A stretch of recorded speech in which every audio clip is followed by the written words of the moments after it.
do Altíssimo descansará.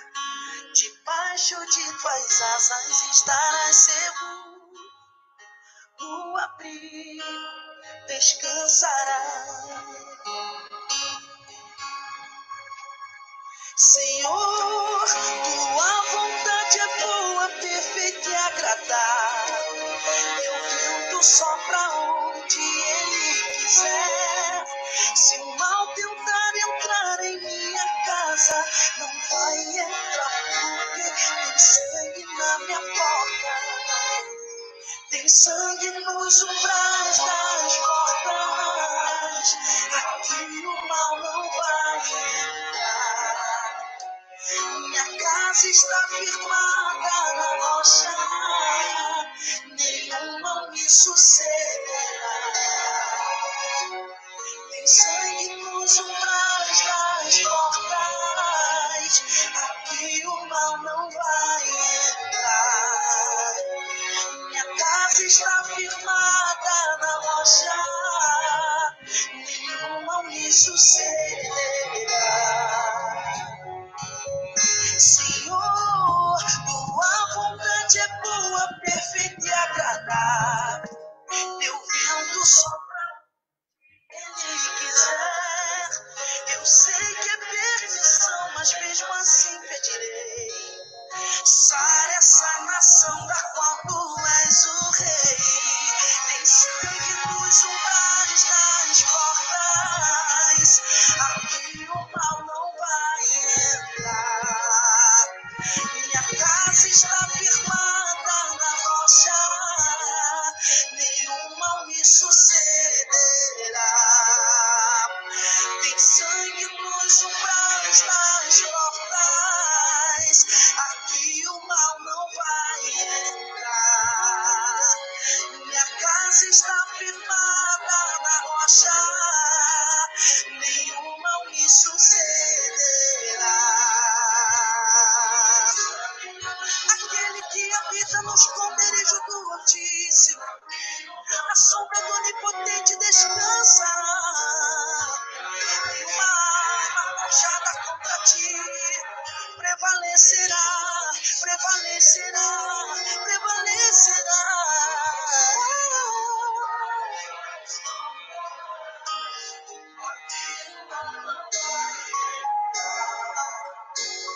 Minha casa está firmada na rocha.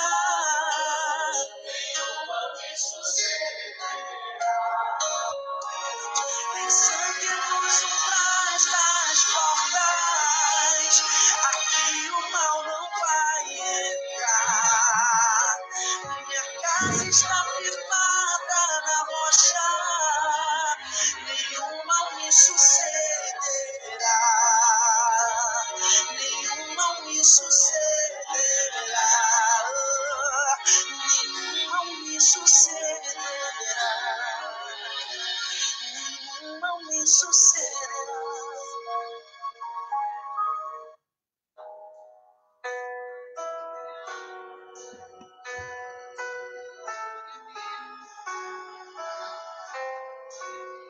Jesus me deu essa canção, e essa canção chegou numa fase em que ele não era mais prioridade da minha vida. Era como se eu estivesse andando no automático. E lá em casa tem a minha mamãe é uma baixinha assim, mas pensa numa mulher cheia do Espírito Santo de Deus. É a irmã Conceição. Quando ela fala com autoridade. Oh. E teve um dia, alguém disse: Samuel, para você alcançar o teu objetivo, para você alcançar o teu sonho, que o meu sonho era ser famoso. E alguém disse: Samuel, para que você seja famoso, você tem que andar com fulano de tal tem influência, ele vai abrir porta para você. Aí eu ia lá, andava e nada acontecia. Sabe por que nada acontecia? Porque eu queria as coisas do meu jeito, da minha maneira, da minha vontade. E Jesus não queria assim, Jesus queria do jeito dele, da maneira dele, da vontade dele. E eu cheguei em casa pensando que estava abafando. E como eu te falei, a minha mãe é profeta de Deus lá em casa. E quando eu botei os pés na sala, Ela apontou o dedo de profeta para mim e disse assim: Samuel, assim te diz.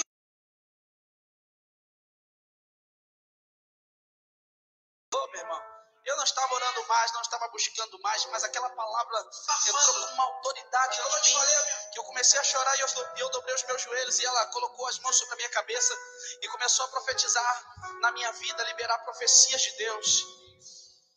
E eu fui para o meu quarto e eu peguei uma caneta e um papel, e tudo aquilo que minha mãe entregou em forma de profecia, eu botei num papel e escrevi essa canção. Escute.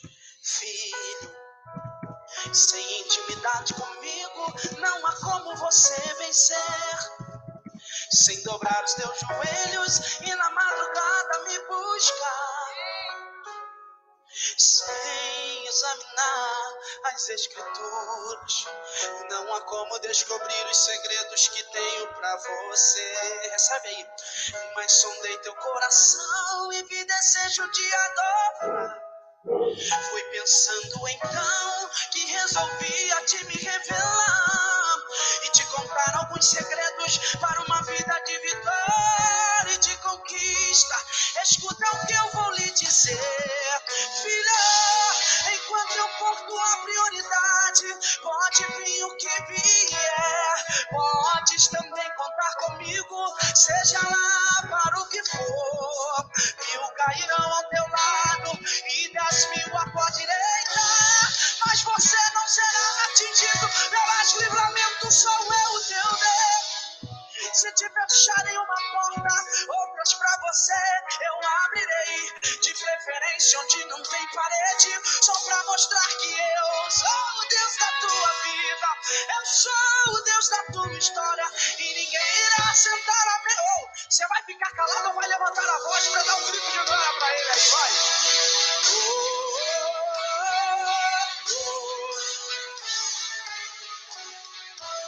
Põe a mão no coração e canta comigo.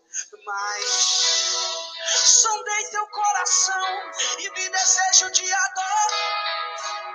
Fui pensando então que resolvia te me revelar. Graça e paz a todos os irmãos, boa noite. Motivo de muita alegria poder receber os irmãos para mais uma aula, introdução às 7 cartas às igrejas da Ásia. Nós estaremos recebendo nesta noite. Dá um glória aí, presbítero Felipe, pastora Sara, sejam bem-vindos em nome de Jesus. Amém. Já está conosco também o professor Roberto Francisco. A paz do Senhor, professor, dá a paz para o povo aí. A paz do Senhor, pessoal. Tenha uma noite abençoadíssima. Glórias a Deus. O presbítero Felipe, juntamente com sua esposa, a pastora Sara, vão estar fazendo a oração inicial na noite desse dia. Vão estar adorando ao Senhor. E logo após nós estaremos passando a palavra para o pastor Roberto para a segunda aula de um segmento aí de 7 aulas, as 7 cartas à Igreja da Ásia. Hoje nós estaremos tratando sobre a igreja direcionada, a carta direcionada à igreja de Esmirna. Já pega a sua Bíblia aí, Apocalipse 2, do 8 ao 11. Meu amigo Felipe, a palavra está com o senhor. Amém. Saúde a todos com a paz do Senhor. Tenha uma boa noite. Vamos estar orando, Senhor, nesse momento? Deus, obrigado, Senhor, pela oportunidade que o Senhor nos deste, Senhor. Esse momento, Pai, que o Senhor preparou, separou, Pai, para nós estarmos aprendendo, Pai, da Tua palavra. Usa, Pai, o pastor Roberto, Senhor, que estará, Pai, daqui a pouco ministrando essa palavra, esse estudo maravilhoso, Senhor. Pai, toma frente, Pai, desse curso, porque eu tenho a certeza que Tu já está, Pai, nesse lugar, nas nossas casas, Senhor. Eu tenho a certeza que hoje vai ser uma noite abençoada, que o nosso louvor venha também, Pai, a atingir aquelas pessoas que estão precisando, acalmar os corações. Que, Pai, seja feita a Tua vontade, Pai, em nome de Jesus. Ô Espírito Santo, toma o Teu lugar, Senhor. Tu és bem-vindo, meu Pai, aqui. Nós possamos nos encher de Ti, nos encher, meu Pai, do Teu Espírito, essa noite. Te adorar, Senhor, é o nosso prazer.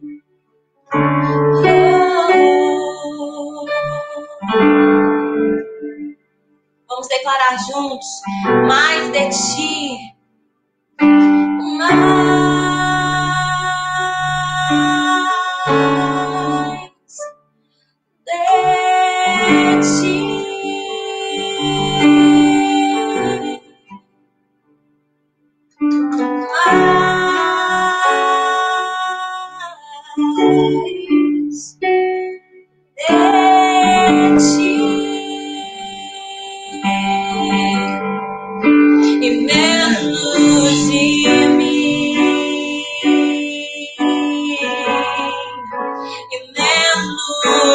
e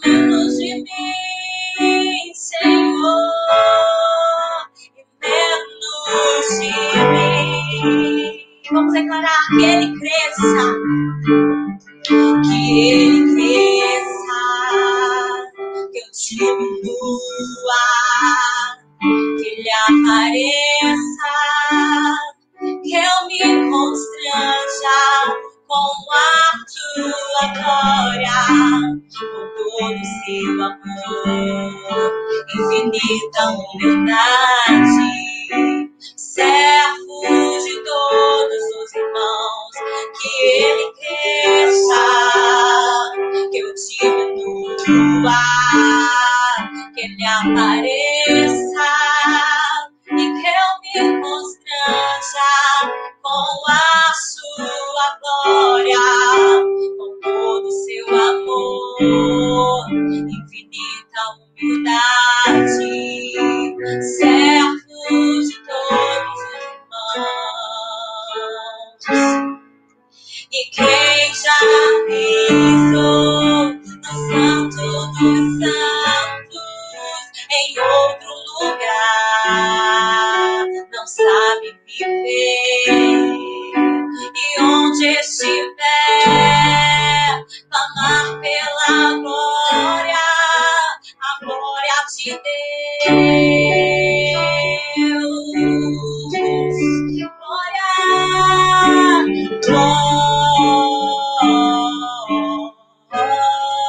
glória a ti, glória,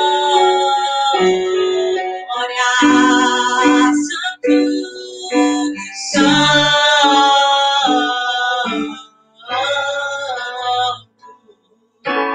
santo, santo, santo, e quem já pisou no Santo dos Santos, em outro lugar, não sabe viver. E onde estiver, clamar pela glória, a glória de Deus.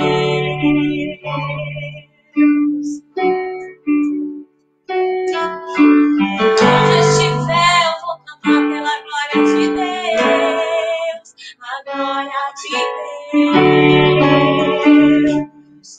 Vem Jesus, vem Jesus, vem Jesus. Maranata, hora vem, Senhor Jesus. Vem Jesus, vem Jesus. Maranata, hora vem, Senhor Jesus. Só em ti confiarei. Aleluia. Em ti confiarei, eu nada temerei. Em frente eu irei, pois eu sei que vivo estás. E um dia voltará no céu pra nos buscar, pra sempre reinarás. Aleluia. Glórias a Deus. Obrigado, meus irmãos. Pastor Roberto, o senhor está com a palavra. Deus abençoe os irmãos.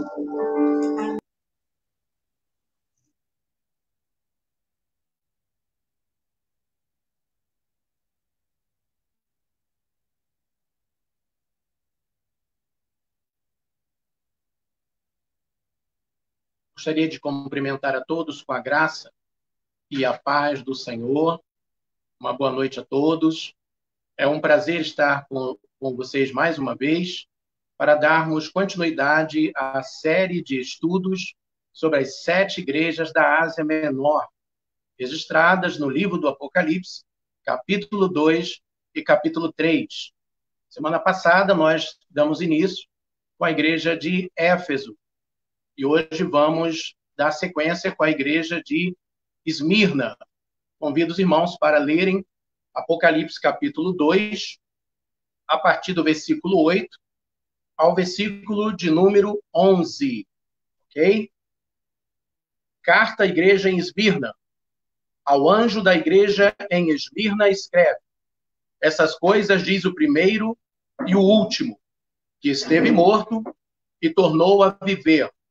Conheço a tua tribulação e a tua pobreza, mas tu és rico, e a blasfêmia dos que a si mesmos se declaram judeus e não são, sendo antes sinagoga de Satanás. Não temas as coisas que tens de sofrer.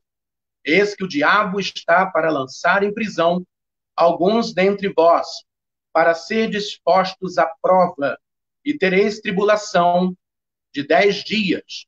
Sê fiel até a morte, e dar-te-ei a coroa da vida. Quem tem ouvidos, ouça o que o Espírito diz às igrejas. O vencedor, de nenhum modo, sofrerá dano da segunda morte.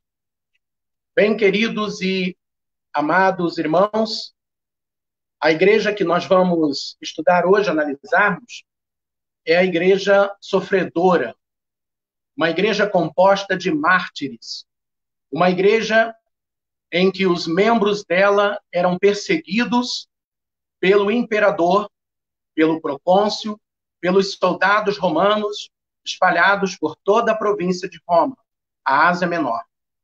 Então, a igreja de Esmirna representa todos os crentes durante todas as eras, todas as épocas, crentes que foram marcados pelo sofrimento, marcados pela dor.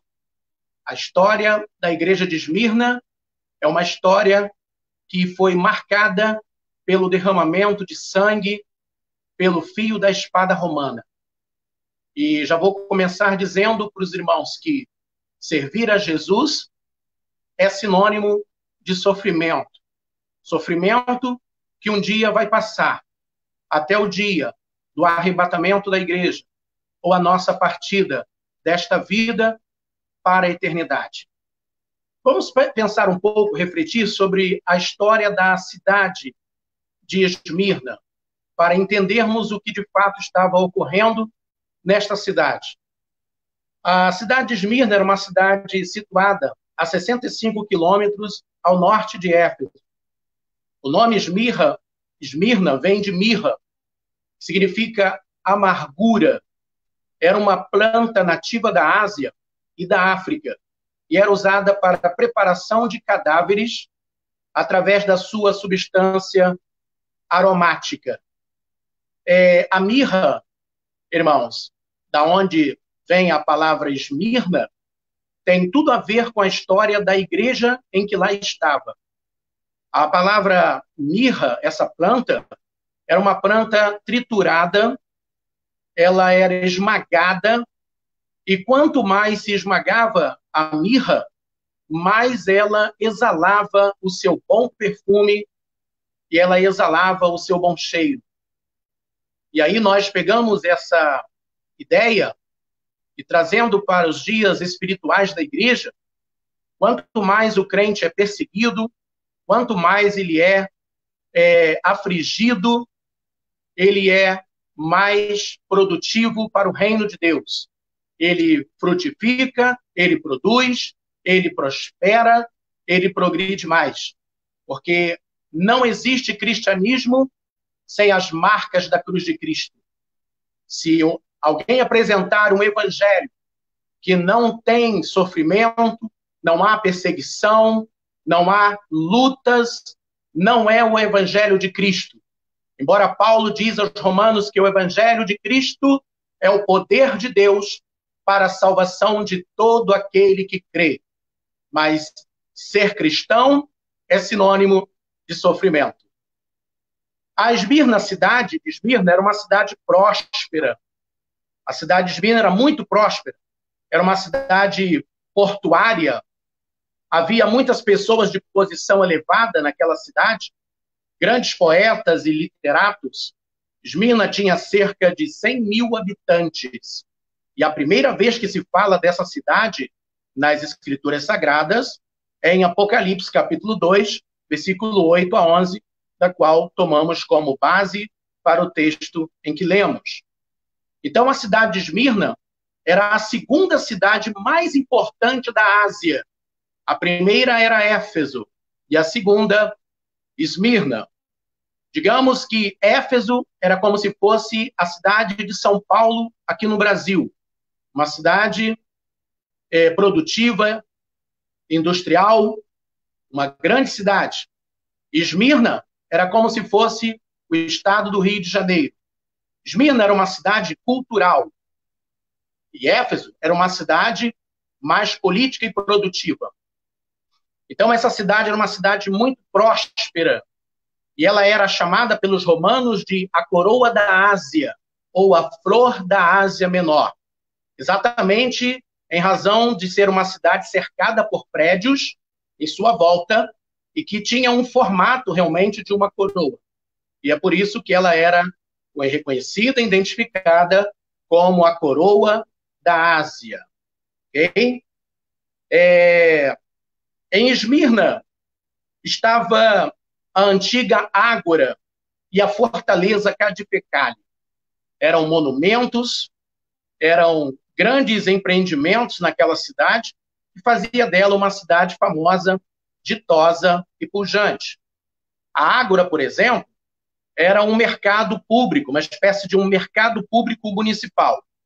Como hoje, aqui no Brasil, uma espécie de shopping, onde tem a praça de alimentação, lojas com artigos elétricos, eletrônicos, eletrodomésticos, de compras e vendas para uso pessoal. A Ágora era um mercado público municipal de 3 andares, com lojas subterrâneas, e constituía o coração político e comercial da antiga Esmirna.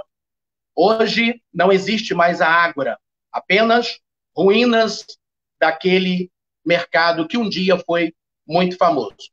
E a fortaleza Cadifecale era um monte, aliás, uma muralha, que ficava no Monte Pagos. Era uma fortaleza construída por Alexandre o Grande, filho de Filipe II, rei da Macedônia. Historiadores contam que, de uma só vez, foram lançados do Monte Pagos 1.200 cristãos de Esmirna, simplesmente pelo fato de não adorarem ao imperador, não adorarem a César. Quero dizer que, durante o Império Romano, algumas cidades da Ásia se promoviam através do culto ao paganismo, ao culto ao humanismo, o culto ao imperador romano. Dizer também que a cidade de Esmirna foi a primeira cidade da Ásia Menor a construir um templo para a adoração da própria cidade de Roma.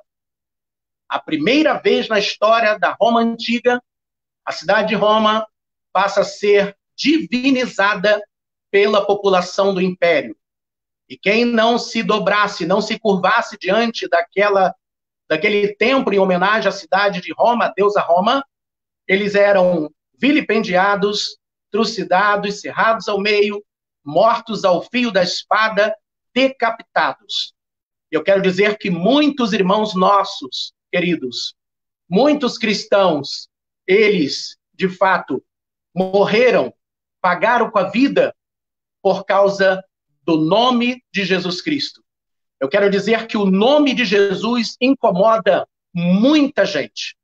O nome de Jesus incomoda o inferno, as hordas demoníacas, mas o nome de Jesus é um nome sacrossanto, é um nome valiosíssimo e que nós temos que preservar, custe o que custar, venha o que vier, estiver o que tiver que acontecer, o nome de Jesus será, aleluia, proclamado com ousadia. Então, no Monte Pagos, uma certa feita, a mando do imperador Domiciano, 1.200 cristãos foram levados para o cume do Pagos, na fortaleza Cadifecale, que é as muralhas que cercam a montanha do Pagos, na antiga Esmirna. E lá o imperador, juntamente com o procônsul e os soldados de Roma, inquiriam as vítimas e falavam para elas: ou você nega Jesus e adora o imperador, e a gente livra você, e você volta para casa para cuidar da sua família. mas eles diziam em uma só voz: nós não queremos renunciar Jesus, nós não negamos Jesus, nós não vamos adorar a César, nós cremos que existe só um Deus, um só Senhor, e o nome dele é Jesus Cristo, o Salvador. Glória a Deus. E aí nós temos vários cristãos sendo crucificados, sendo mortos ao fio da espada de Roma. Esmirna também foi uma cidade que foi destruída 600 anos antes de Cristo.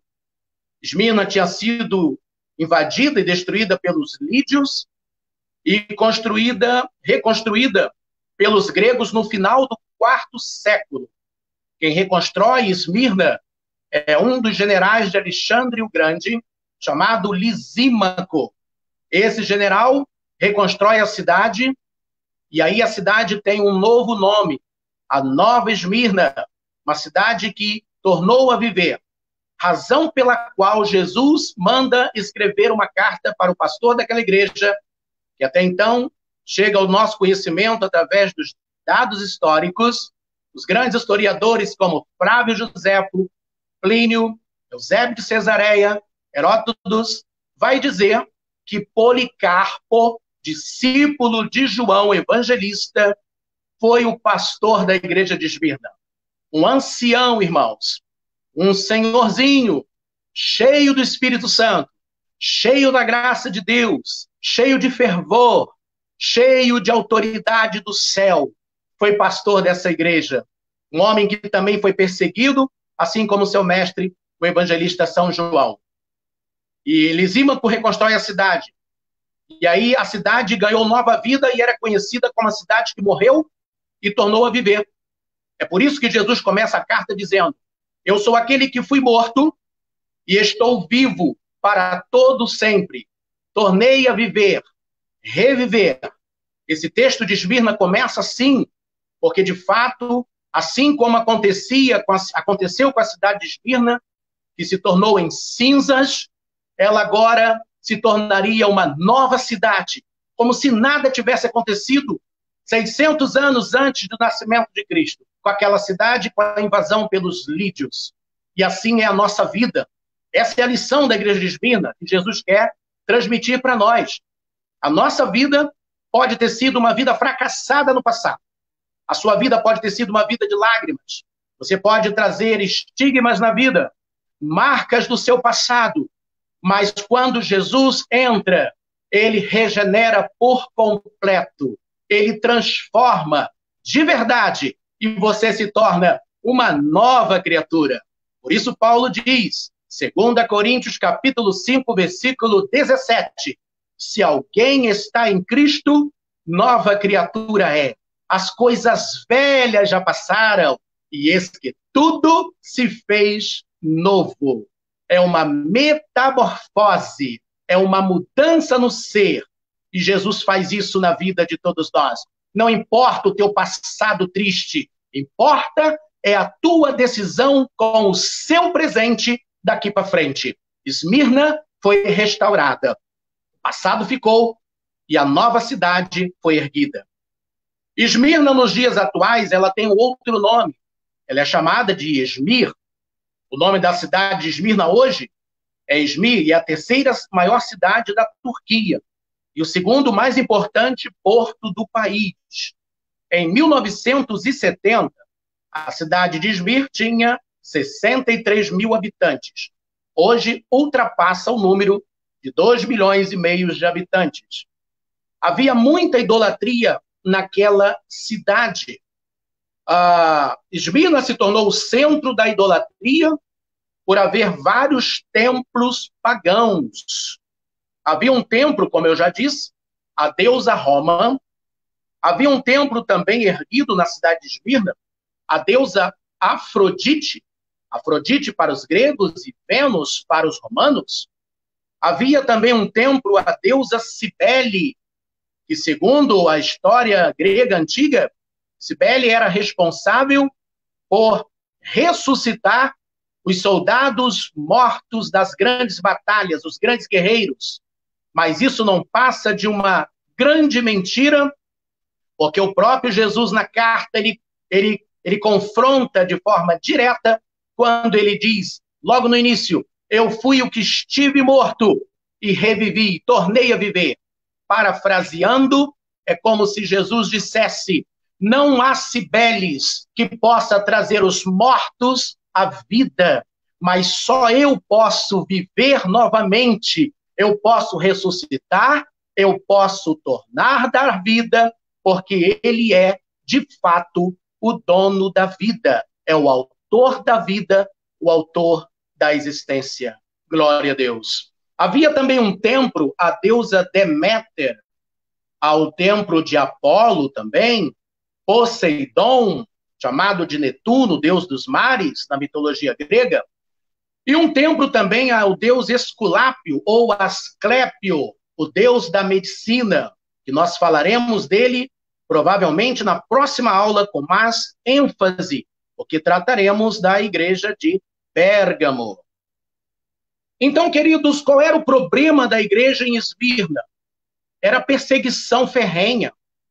Eu quero dizer, meus irmãos, que, volto a dizer, a igreja de Esmirna representa você que está aí assistindo, você que está com a sua família e que está passando por um dia mau, você que está passando por privações, por lutas, dificuldades, você que está passando por grandes perseguições na vida, talvez alguém esteja tentando acabar com a sua vida, com a sua trajetória, a igreja de Esmirna te representa, porque você é a continuidade desta igreja que sofria, mas ela não declinava, ela não abandonava a fé.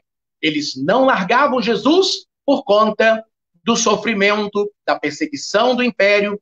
Aliás, o império, o governador perseguia a igreja, a religião da época perseguia a igreja, a economia afligia essa igreja, e ela era afligida também por Satanás, e também era afligida pelo físico, na saúde deles. Então, vários ataques aos membros da igreja de Esmirna, e nem por isso eles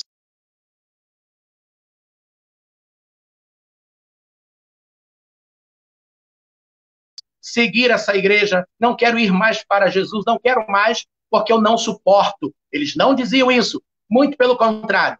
Eu quero dizer para os irmãos aqui, aproveitar o ensejo e lembrando aqui a vocês de que Esmirna é uma igreja que só recebe elogios. É uma igreja que tem o reconhecimento de Jesus Cristo. Glória a Deus. Esmirna não recebe uma censura, numa crítica sequer, tal qual a igreja de Filadélfia, que também não é censurada. São as únicas igrejas da Ásia Menor que não recebem críticas de Jesus Cristo. Ok, meus irmãos? Então, essa igreja era uma igreja abençoada. Glória a Deus.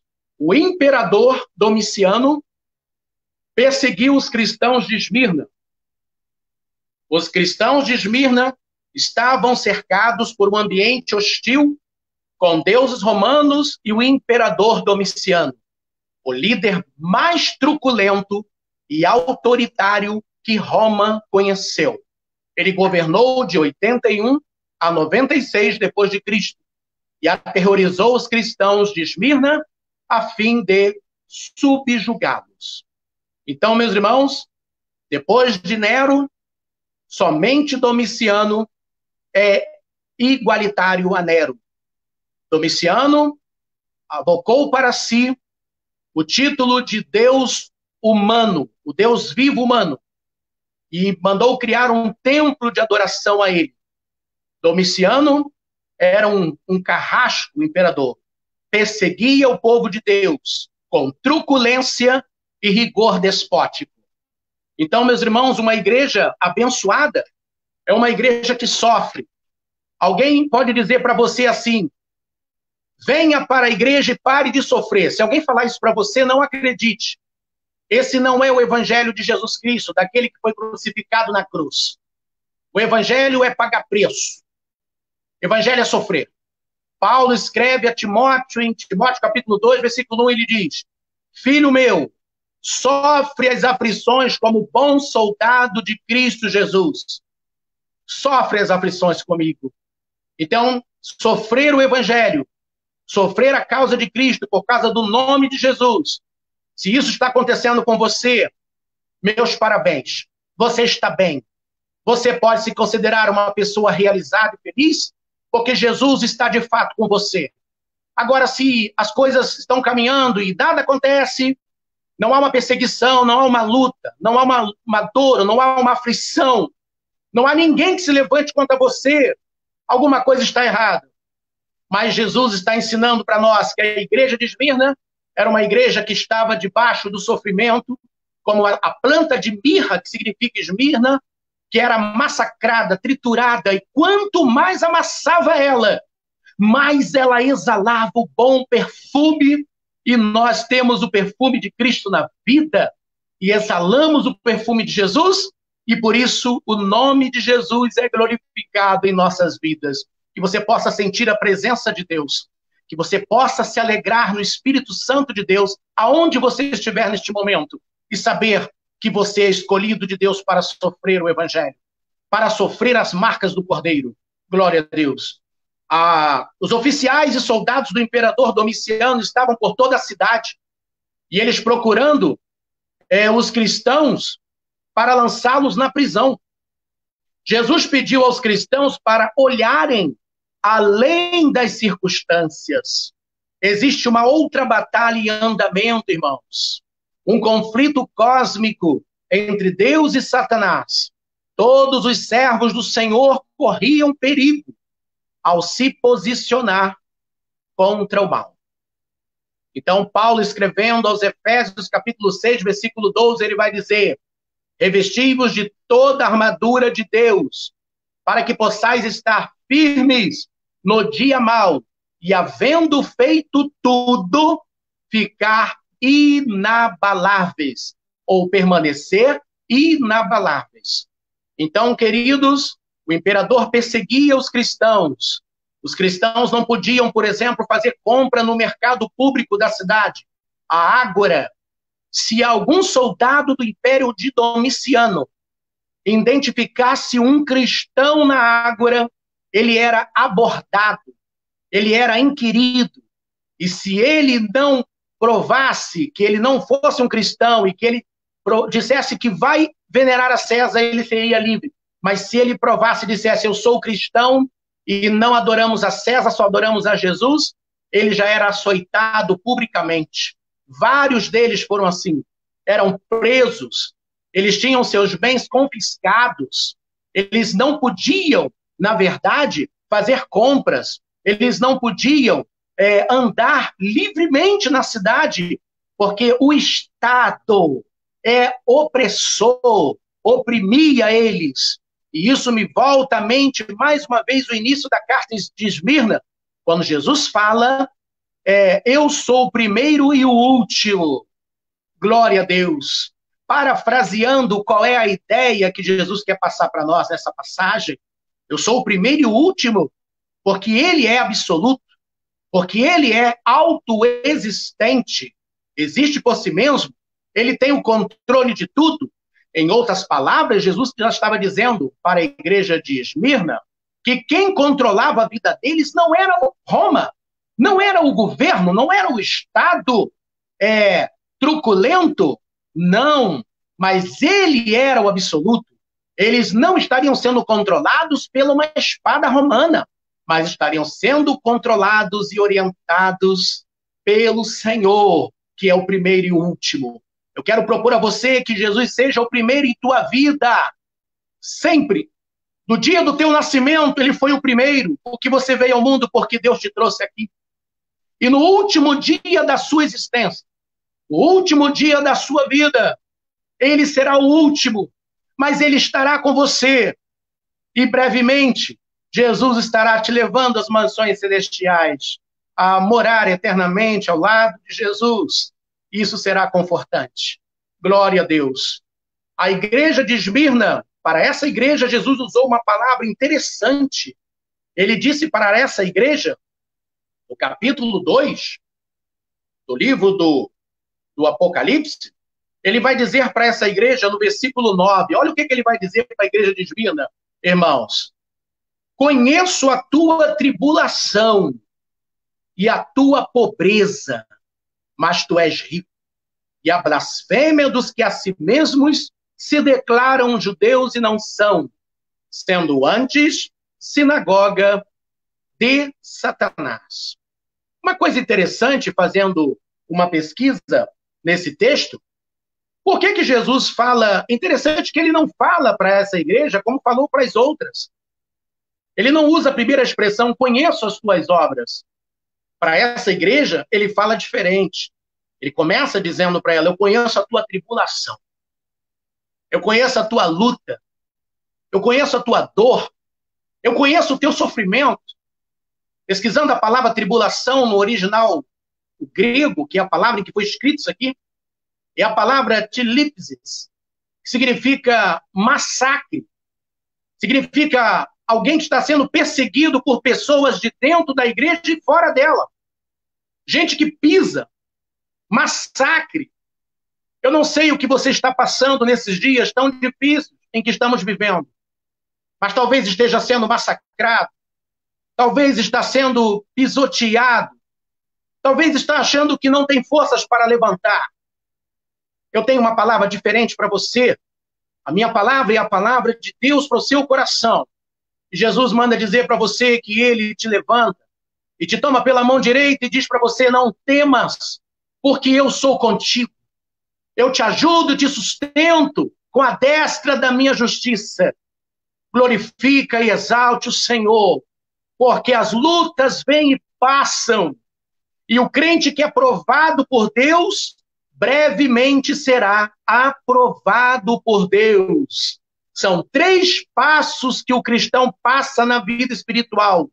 Tentação, provação e aprovação. 3 passos. Primeiro é tentado. Deus permite você ser tentado porque ele quer te provar. E Deus tira proveito na prova do cristão. Seja aprovado por Deus. Não negue a fé. Não largue Jesus. Não abandone a cruz. Porque Jesus vai te aprovar no final do trajeto. Glória a Deus, glória ao Senhor. Que Jesus te dê a graça dele. Então, a igreja de Esmirna, Jesus fala, tilipsis, vocês estão passando um momento mau, mas eu reconheço, estou vendo a tua luta, estou vendo a tua dor. Isso é, no mínimo, irmãos, confortador. E a segunda palavra que ele diz para a igreja de Esmirna é que ele diz assim, ó, ele diz que eles são pobres. Ele reconhece a pobreza dos crentes de Esmirna. Ele diz para eles, conheça a tua tribulação e a tua pobreza.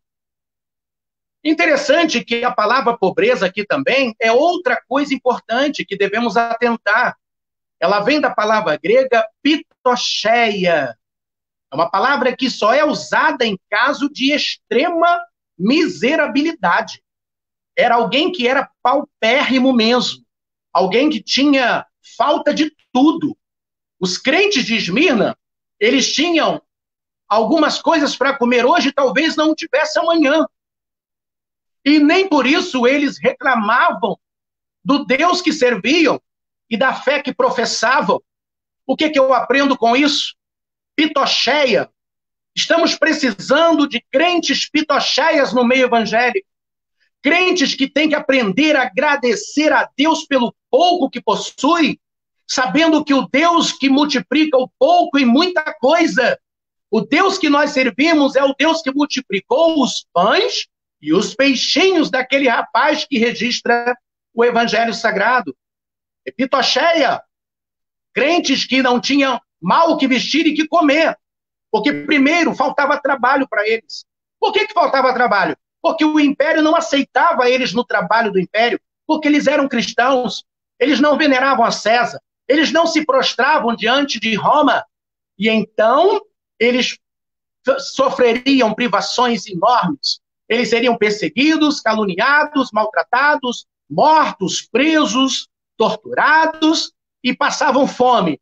E mesmo assim, preste bem atenção nessa parte, eles não abriam mão de ir para a igreja, dar glória a Deus, na certeza que dias melhores iriam acontecer. E se esses dias não chegassem, eles saberiam que foi apenas uma agenda de Deus na terra que eles cumpririam, e brevemente eles estariam no céu. Eles estariam na glória com Jesus, irmãos. Esse é evangelho de verdade, irmãos. Não é esse evangelho que estamos vendo por aí. Existe um evangelho por aí, irmãos, que é um evangelho só de prosperidade, em que as pessoas são candidatas a possuir bens e haveres, poder aquisitivo, e que se elas não tiverem, é porque Deus não está olhando para elas. Eu quero dizer para vocês que isso não é uma verdade bíblica.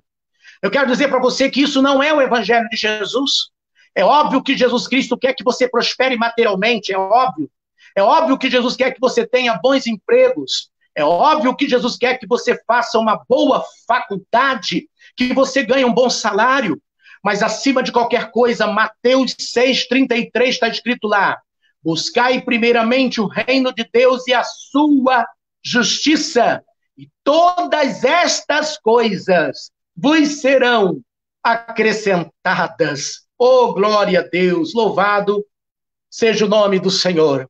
Então, eu creio que eu estou falando para muitos crentes pitocheias, crentes pobres materialmente, mas ricos da graça de Deus. Repare que Jesus logo diz assim, ó, mas vocês são ricos. Engraçado que ele não fala isso, irmãos, para a igreja de Laodiceia. Muito pelo contrário, Laodiceia era uma igreja que era rica, cheia de pompa. Uma igreja com um patrimônio muito grande. E uma igreja que se autopromovia, eles se achavam milionários, ricos, abastados. Eles diziam, de nada preciso. E Jesus diz para Laodiceia, vocês são miseráveis, vocês são pobres, vocês são cegos e nus. E eu vou ensinar vocês a comprar o ouro de verdade, porque eu tenho para dar. A igreja de Esmirna era uma igreja feliz. A maior felicidade de um homem e de uma mulher não está nos bens que ele possui. Já dizia grandes escritores, louvado seja Deus, como Charles Chaplin dizia uma certa vez, não se mede o valor de um ser humano pelas roupas que ele veste ou pelos bens que ele detém. Se mede o valor de um ser humano pela beleza do seu caráter.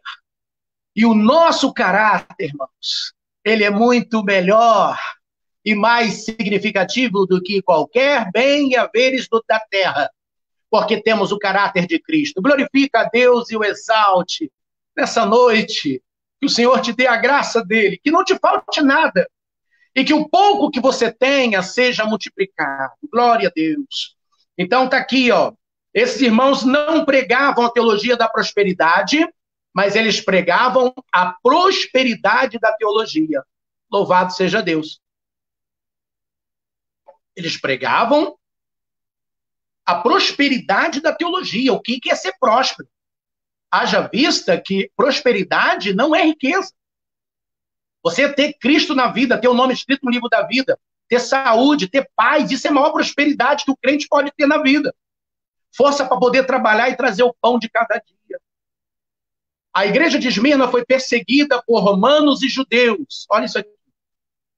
A igreja de Esmirna era uma igreja de mártires. Os irmãos tinham os bens confiscados e ninguém poderia fazer negócio com eles. Tudo isso acontecia pelo fato deles não se prostrarem a César.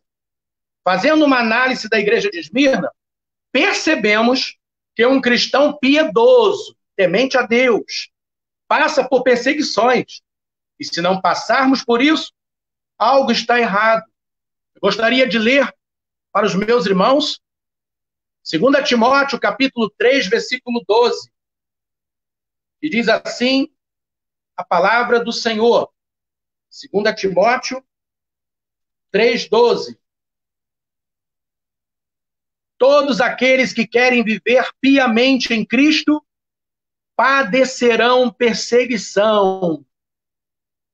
Se você está orando, jejuando, consagrando, adorando, lendo Bíblia, dando testemunho de crente, sendo fiel a Deus, perseguições vão se levantar contra a tua vida.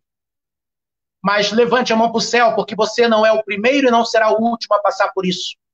Dê glórias a Deus, porque no primeiro, segundo, terceiro século da era cristã, em meio ao Império Romano, irmãos nossos morreram em Cristo por não negar a fé e passaram os piores horrores da vida.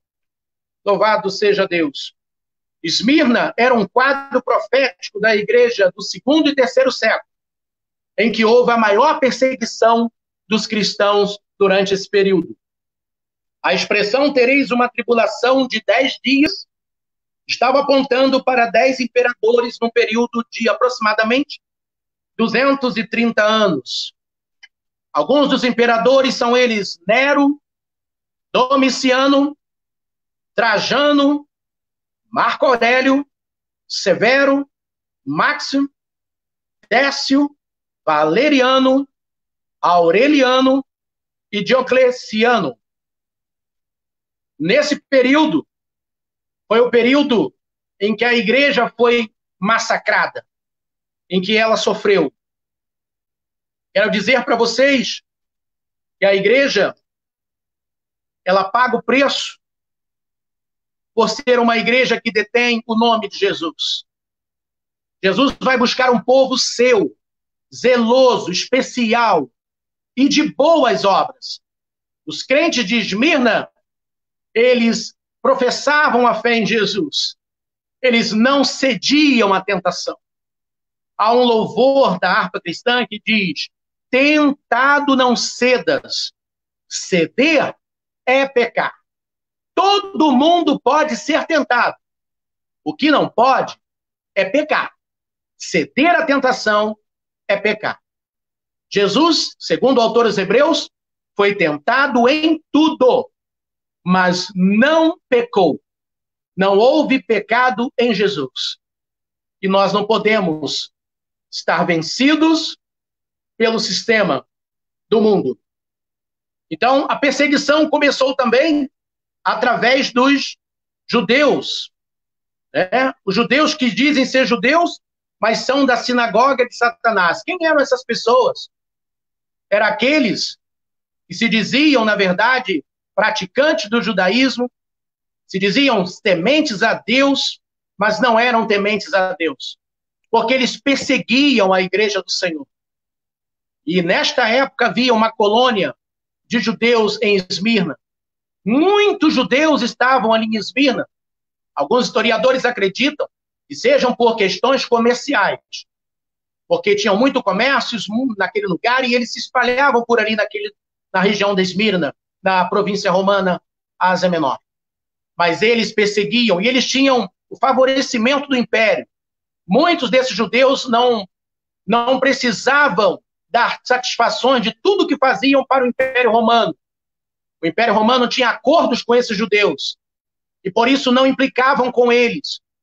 Mas eles, por sua vez, perseguiam o povo de Deus, porque eles sabiam que os cristãos que ali estavam não adoravam a César como eles, não rendiam homenagens ao imperador como eles faziam.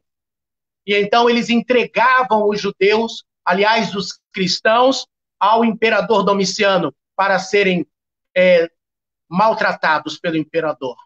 E é por isso que Jesus fala que esses judeus são sinagoga de Satanás. Ou seja, eles são do maligno. Eles não querem o bem dos cristãos.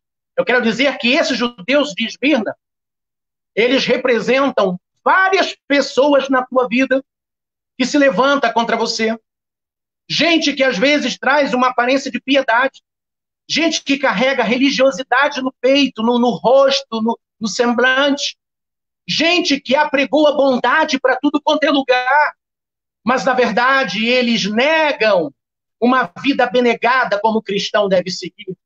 Eles não adotam a sua vida, o seu comportamento, o seu testemunho de fé.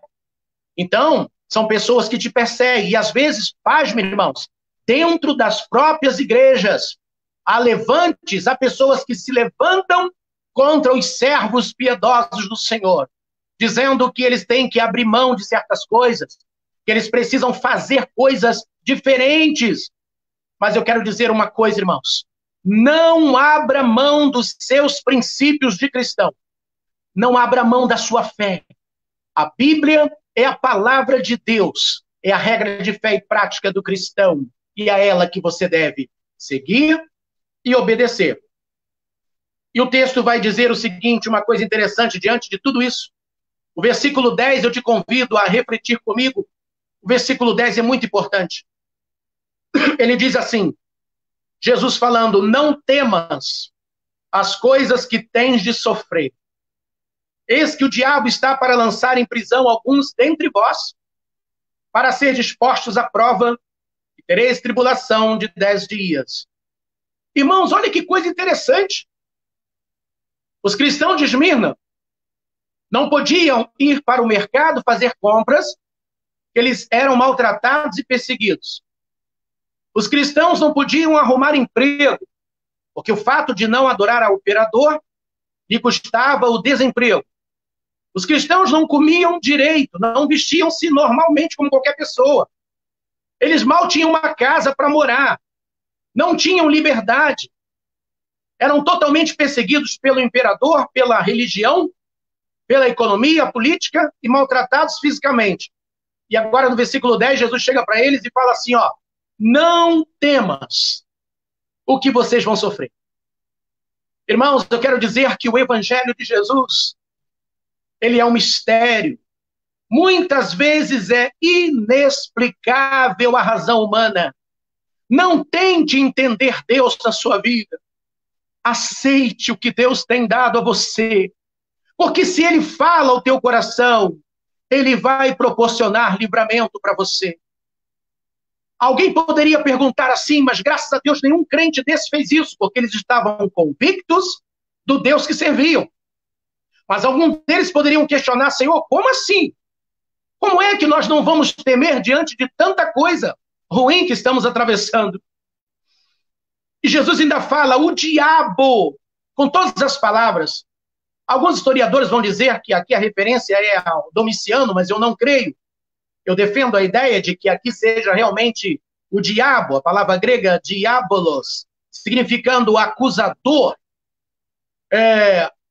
O diabo se levantará e vai colocar alguns na prisão, ou seja, ele vai usar o imperador, ele vai usar os soldados, ele vai usar o procônsul do império para prender vocês. E Deus não vai fazer nada, não? Não. Ele vai permitir. Porque eu volto a dizer, Deus vai tirar proveito nessa prova. Não tente entender, aceite. São dias que passam. Ele disse que a tribulação nessa igreja seria de 10 dias. Isso significa que ela tem começo, que ela tem fim. Oh, glória! Tudo passa, irmãos. Nada dura para sempre aqui. Tudo há de passar. Não existe mal que dure para sempre. Tudo passa. A Bíblia diz, passarão os céus e a terra, mas as minhas palavras não hão de passar, disse Jesus. Então, eles teriam uma provação de 10 dias. O diabo lançaria alguém na prisão. Eles seriam postos à prova. Olha a palavra prova aqui, versículo 10, parte B. E tereis uma tribulação, de novo a palavra tilipsis, de 10 dias. E aí vem uma passagem magnífica. Ser fiel até a morte, e dar-te-ei a coroa. Coroa da vida. Vou explicar aqui a palavra coroa, aqui nesse texto. É a palavra estefano do grego, significando uma coroa de premiação, uma espécie de dádiva.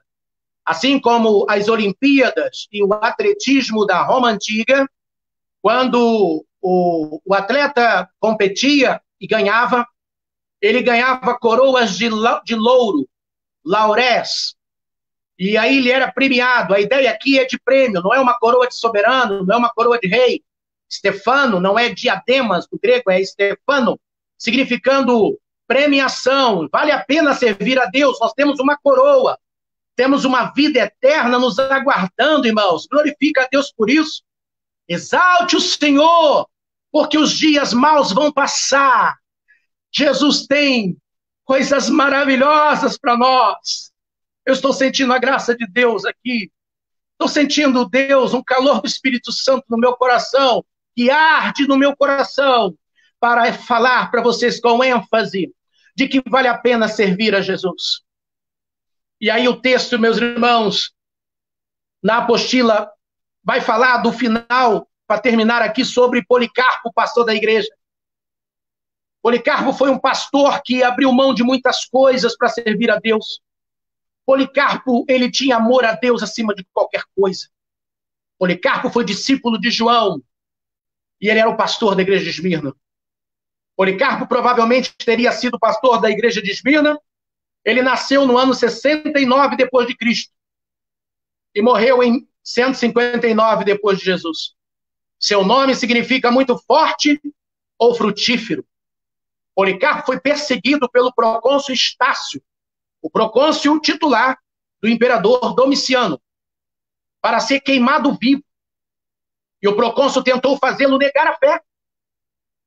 A história diz que o procônsul Estácio, juntamente com 3 soldados do Império Romano, foram à casa do senhorzinho, pastor de Esmirna, Policarpo, bateram na porta com mandado de busca e disseram: pastor, senhor, viemos aqui para buscá-lo e levá-lo para ser inquirido pelo imperador e negar a sua fé e se prostrar a Deus a Roma e ao imperador Domiciano. Caso contrário, nós vamos tirar o senhor da igreja e o senhor será queimado em praça pública. Irmãos, a história diz isso, eu acho isso lindo. Vários historiadores falam a mesma coisa. Policarpo olha para dentro dos olhos do procônsul e diz assim: bem, nós vamos conversar sobre o caso, mas antes disso eu convido vocês para entrar um pouquinho. Percebo que vocês andaram muito e devem estar famintos. Olha que coisa, irmãos. No meio da luta e da dor, ele aprendeu os ensinamentos de Jesus, que você deve usar de misericórdia para aqueles que não usam com você. Ele abre as portas da sua residência. Os soldados não entendem nada e realmente eles participam da comida. E diz a história, os grandes abalizados historiadores comentam que um dos soldados começaram a chorar e aquilo era inédito, porque eles eram movidos por truculência e rigor despótico. E ele começa a chorar, se emocionar, e alguém pergunta o que está acontecendo. E ele diz: o senhor é um homem bom. Por que o senhor não aceita a proposta do imperador? É simples, o senhor pode continuar sendo pastor da igreja, mas adore a César. É simples assim, e o senhor vai poupar a sua vida. Mas Policarpo diz a seguinte frase, e eu vou ler ela para vocês, já estou terminando. Eu tenho servido a Cristo por 86 anos, e ele nunca me fez mal. Como posso blasfemar contra o meu Redentor? Hoje eu agradeço-lhes, agradecendo os soldados e o procônsul, por permitirem que eu compartilhe do cálice de Cristo e dos mártires cujos corpos e alma ressurgirão na eternidade. Me aceite como um sacrifício vivo, glória a Deus, aleluia. Que coisa, irmãos. Que coisa forte. E a história diz que ele foi levado à praça pública. Diante de uma multidão, a cidade estava apinhada de gente. Debaixo dos apulpos de uma multidão, sangue sedenta, multidão irada. E a história, alguns comentários dizem que quanto mais as chamas do fogo aumentavam, o corpo dele não queimava fácil. Seu rosto brilhava como o sol. O fogo não queimou Policarpo de imediato. Alguns historiadores dizem que o soldado arremessou uma espada no seu lado direito, matou Policarpo, mas mesmo assim, o sangue deste virtuoso servo de Deus, que escorria sobre aquele lugar, clama pela voz do Deus eterno. E aqui eu termino no versículo 11 para fechar. Quem tem ouvidos, ouça o que o Espírito diz às igrejas. Todas as igrejas dos primeiros séculos da era cristã ao século 21. E ele diz, ouça o que o Espírito diz às igrejas, o vencedor, olha aí, de nenhum modo sofrerá dano da segunda morte. O que é isso? O dano da primeira morte eles passavam. Muitos cristãos daquela igreja morreram ao fio da espada de Roma. Mas Jesus falou, como se dissesse em outras palavras aqui, vocês poderão pagar com a vida. Se isso acontecer, não se preocupe. É só alguns instantes, vocês logo vão tombar nos braços de Deus. Vocês morrem aqui, mas eles matam a sua carne, eles matam o teu corpo. Mas eles não podem matar a tua alma, porque a sua alma é minha, a mim pertence. Então ele diz, vocês poderão sofrer o dano da primeira morte, a morte física. Mas a segunda não. A segunda morte, irmãos, é o lago de fogo. A segunda morte é o Guiena, é o inferno final condenatório. Muitos cristãos morreram e estão aguardando a ressurreição do corpo quando Jesus voltar. Muitos, milhares e milhares deles. Mas seu espírito, a parte material deles está no gozo do paraíso de Deus. Já estão em deleite com Cristo. Louvado seja Deus. Oh, glória a Deus, aqui estou terminando a minha palavra dizendo para você, você pode passar o que tiver que passar, a luta que for. Eu conheço Jesus e sei do que Ele pode fazer por sua vida. Não entregue a sua vida, não se desvie, não negue a Cristo, não largue a cruz, não deixe Jesus por nada. Não é a pandemia, não é o coronavírus, não é a crise econômica mundial que vai te afastar de Jesus.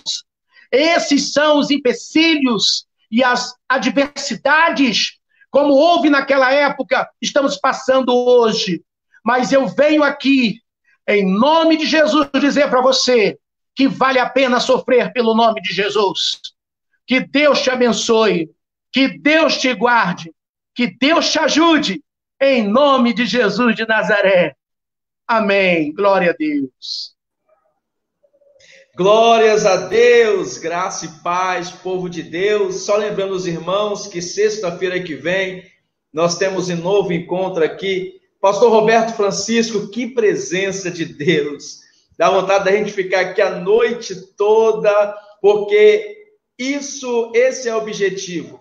Esse projeto nasceu no coração de Deus, passou por nós, tem uma equipe por trás desse projeto, passou pela minha vida e Deus nos deu direcionamento. Eu quero agradecer aqui mais uma vez ao pastor Roberto. Pastor Roberto, muito obrigado, que o Senhor continue sendo essa fonte. Tem muita água parada aí, a água parada só serve para juntar mosquito da dengue, mas o pastor Roberto tem sido uma fonte a jorrar conhecimento e a presença de Deus para as nossas vidas. Que Deus possa abençoar a vida do pastor Wagner, diácono Roberto, presbítero Paulo, pastor Marcelo, a irmã Cíntia, nosso amigo Rodrigo Cury, que tem contribuído conosco. Deus abençoe os irmãos. Este trabalho é um trabalho interdenominacional, não tem nome de congregação. Nós estamos aqui para aprender a palavra de Deus e unidos pelo reino. Que Deus te abençoe, que Deus te dê graça. O objetivo tem sido alcançado, que é alcançar almas através da presença de Deus, e nós podemos sentir a presença de Deus na noite desse dia. Eu quero orar por você para nós encerrarmos essa live, pastor.